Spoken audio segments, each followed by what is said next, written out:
It's the Lakers and Blazers for the upper hand and the race to avoid the play-in tournament tip-off at 7 o'clock here on Spectrum Sportsnet. Portland historically has not been kind to the Lakers, but they've won their last 3 games there. Hello and welcome to Access Sportsnet Lakers, brought to you by your Southern California Toyota dealers. I'm Chris McGee. James Worthy, Robert Ory, Allie Clifton will be joining us soon. Mike Trudell in just a little bit as well with the latest. It's not a guarantee that the winner of this game gets the 6th seed, but it sure feels that way. Big game, James. It's a big game. It's a big game. It's a prelude to a playoff game. You know, the importance of this game for both teams. So the excitement and the intensity, it feels like a big playoff game. We talked about how with the play-in games that you have that playoff mentality or that environment already, even before the playoffs start. This is that game tonight. There's 6 games left, and this is a game you got to go out and start fine-tuning everything. You got to limit your mistakes because the playoffs are coming.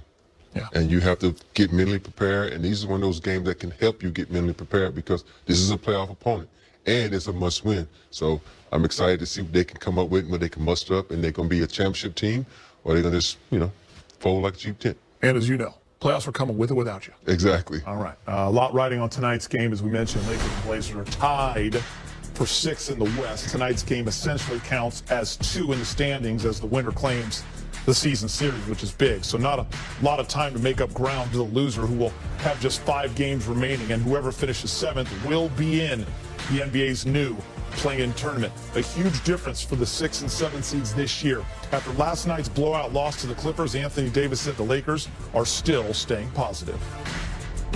I know the spirit in the locker room is still high. I mean, guys came in after the game and said, put it behind us. We got another tomorrow.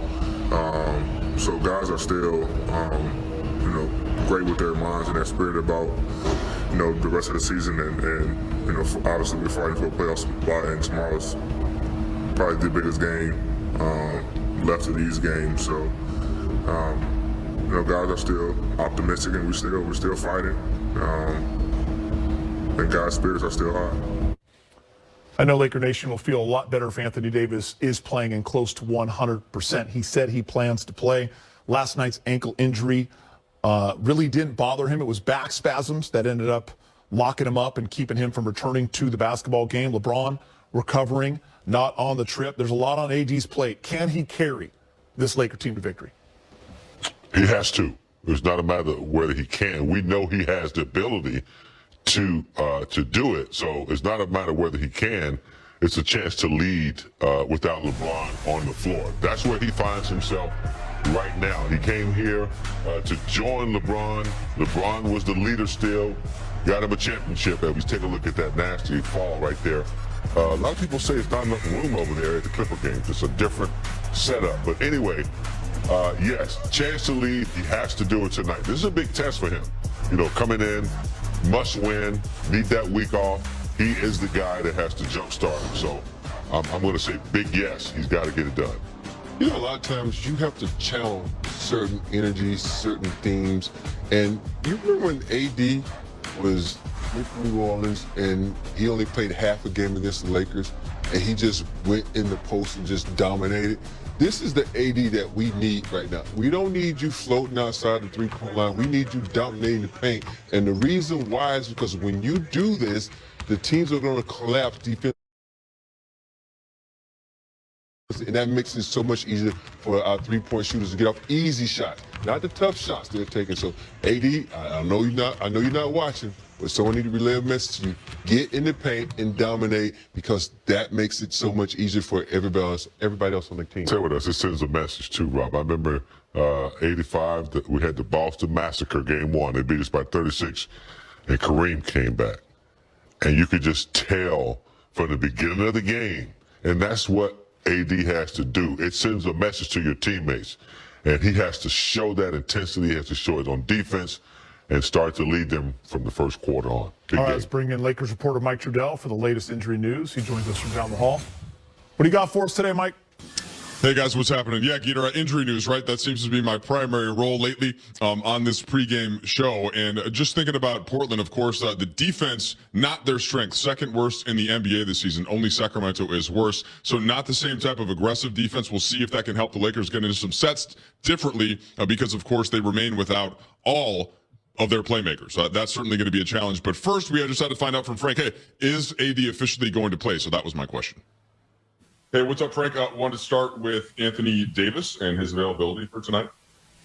He's available and good to go.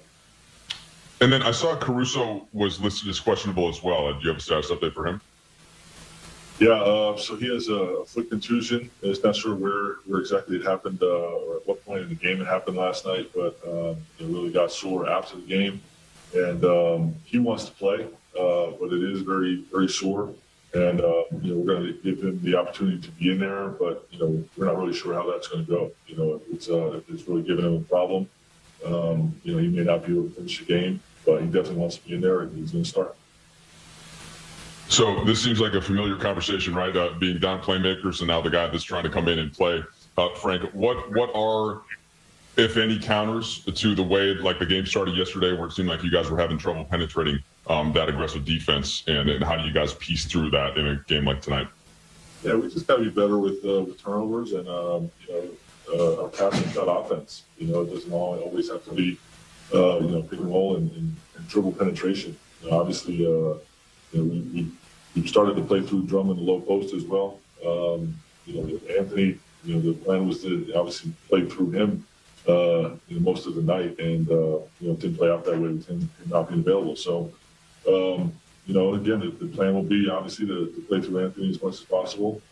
Everybody on the perimeter will be empowered to be playmakers, and got to do it by committee.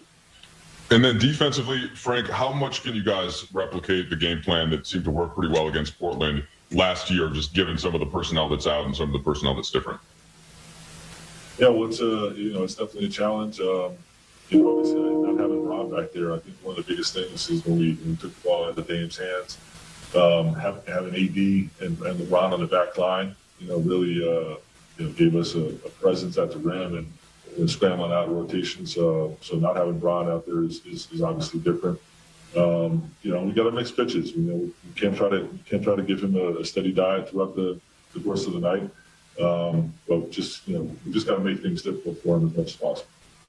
All right, there's Frank Vogel. So no LeBron, no Schroeder, no THT, Caruso banged up. Guys, it's going to be a challenge, but we'll see if they're up to it tonight. A challenge indeed. Thanks, Mike. Appreciate that. You might have to go suit up, so be ready. Alex Caruso still dealing with that bruised foot. Tough to win with 0 point guards, as we saw last night. Caruso had a season-high 7 assists. He was really the only guy that could play that position. How much can be expected of him? He's also going to have his hands full with CJ and Day. Yeah, it just depends on, how sore he is. If that hip contusion in that back area is really sore, that's limited movement right there. So to me, that's a disadvantage if he has to, if he has to play. So, the foot contusion. Yeah, bro. If he has to play with that. So it just depends on how sore it is and how limited his range is as far as moving laterally and standing in front of people and elevating off of it. It's a tough injury to have. Phil used to have us practice. He used to call it the turkey trot. And he would have all the bigs on one team and all the guards on another team. So you can practice bringing the ball up as a big. I wonder if they do the same thing, because we know AD can bring it up, but how many other bigs could really handle the rock and bring it up? Because if Jokic is on Drummond, I think Drummond could bring that thing up because he got some nice handles. So I'm not worried about not having a point guard, because once you get into your sets, you just moving and you grooving and you doing what you need to do. It's getting the ball across half court is what I'm worried about. Yeah. And fast breaks are, I think Pope, and, you can, if you move the ball quick enough off the court, you can still get fast breaks. Sometimes I wonder about, handling on the fast break and decision making, but got to do what they got to do. Did you keep Phil's tradition alive when you were coaching your son's team? Of course. Yeah, because you need that. It puts some pressure on a guy. I had one guy on my team, that Boaz. He loved to bring the ball up, and I'll put one of my best defenders on him and make him really try to work him, and he'll turn that ball over so much. And I said, all right, now you see this, get the ball up in the game. Love it. All right, keep it here Boys, for keep it the Rumble in Rose City. Lakers and Blazers are coming up here. Inspection Sportsnet, the Lakers are going to have their hands full tonight at Moda Center with the Blazers. Backcourt, C.J. McCollum, 20 points and 11 assists last time he played the Lakers in December. We're going to break. We need some good mojo in Rip City, courtesy of Big Sean Robb. I remember this game now, 2001. Ruben Patterson, the Kobe sophomore.